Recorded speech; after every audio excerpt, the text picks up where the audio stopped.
Hey there, how you doing? Charlie Winters here with horse racing tips for Sunday, the 17th of December. Well, a quick recap on Saturday's performance. Well, we was one goal shy in the Leeds match from having for it like basically covering for the day's stake, including the horse racing returns.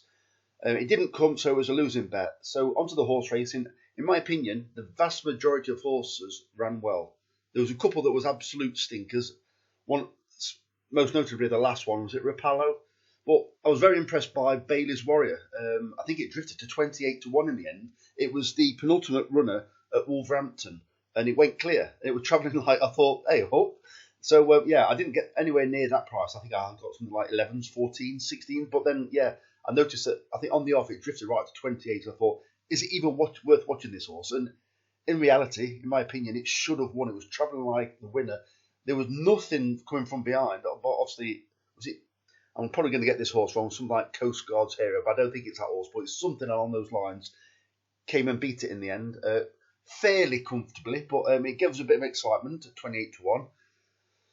28-1. I also think.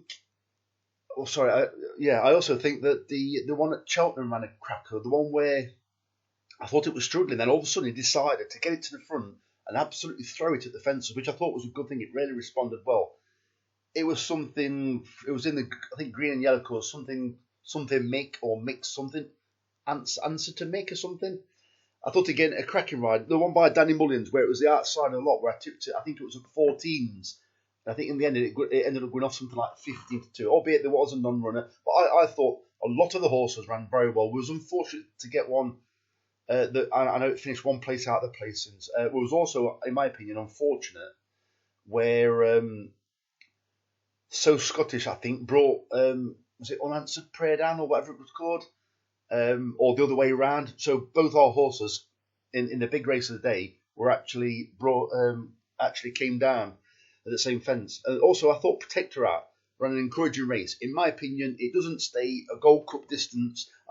I think it probably stays. Sorry, it does stay the Gold Cup distance, but not at Cheltenham. So I think that horse probably similar tactics because it was pulling hard all the way around. And I thought it was going to win. I thought Harry Skelton was trying to do everything he could to basically, in my opinion, to wear the horse out. It was switching it from like only slightly, but from the outside to the inside. It was reining it back. The horse was really keen, and in my opinion, it only just didn't find up the hill, only to like take off probably a few yards from the line. I think you must have seen it like it wasn't going to get third in the end. Like no impression, but then halfway up the hill, it seemed to respond. But obviously, the race was over by then. I thought it ran a decent race. Unfortunately, once again, I didn't get the right price. I got 7s. It returned actually 16s. I don't know if you're aware of that. Yeah, it drifted massively late on. So, on to Sunday's selections. I'm putting a tenner on, and I'm leaving the prices because I think all of them are relatively from smallish stables, apart from one of them, that could drift in price. So let me get into it. So it's a 20 pence each way, Lucky 15. I've also had 50 pence each way singles. So the first selection is Kilter in the 1150 at Carlisle. This horse, its hurdle form isn't as bad as what the commentary says on the Racing Post. I think personally, it always seems to be running on late, and it's also trained by Sam England. Trained by Sam England again. This horse will probably run the same as her runner at Doncaster on Saturday.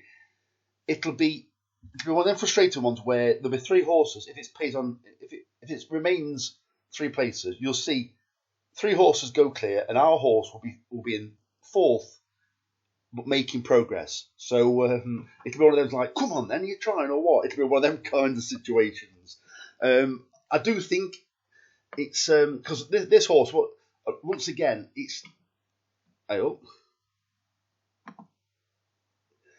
will be making ground, and as the other ones fade, because that's how it's ran in both its races over hurdles so far. So I expect it to run the same. So the second selection is Mulberry Hill in the 135 at Carlisle. This one's trained by Fergal O'Brien, and it's travelled quite a long way to run this race. And I never quite like mares taking on the other sex. But I do think this horse is one of the few horses that is actually coming to the race. It's actually coming off a win, which is not ideal when I'm backing it each way. I would have sooner it had lost by a nose and not carry that penalty.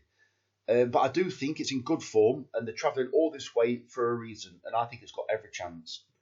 The third selection is written off due to its hurdle form, but I think the hurdle form is better than what the Racing Post are saying. Also, it can handle soft ground on the flat. There are some horses in this race. One of them, notably, is called Schmilson. In my opinion, this horse does not want soft ground. You may get away with it being Southwark and quite a nippy track, but I'm going against Schmilson, and I'm having this horse to take its place in the first three. I think there's 10 or 14 runners somewhere around there, so it's unlikely going to get too many non-runners, so it should remain 3 places. The total lockdown is currently 20s. Because it's from a small stable, it's trained by Martin Dunn, I expect this horse to drift. So that's why I've not taken the 20 to 1. If you're happy with 20 to 1, take the price. If you're happy with all the prices that you see, take the prices. And finally, Wrath and Lure, or Wrath and Lure, I don't know what it's called, but in the 245 at Carlisle, paying 4 places instead of 3. First of all, this horse is getting on. I'm not going to kid you there.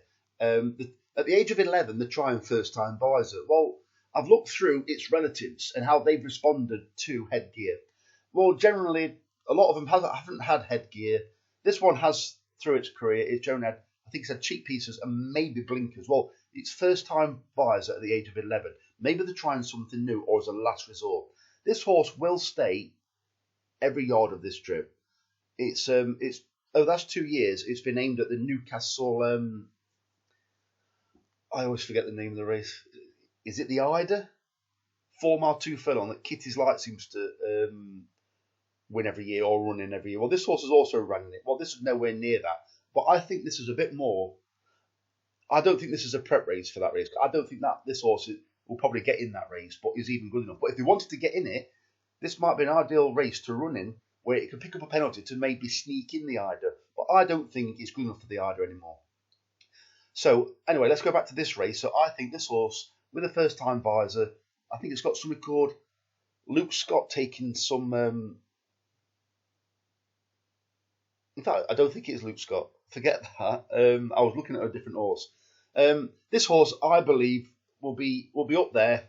And I think it's not a case of this horse running above itself. I think it could run a similar race, or a slightly better race than it did at Wetherby last time, but with a first-time visor on. And I think you'll see a lot of the horses, fancy horses, just not running the race. And I think this one maybe just keep on for hopefully minimum a place. So those are the 4 selections for Sunday. I haven't even looked at Monday's card yet.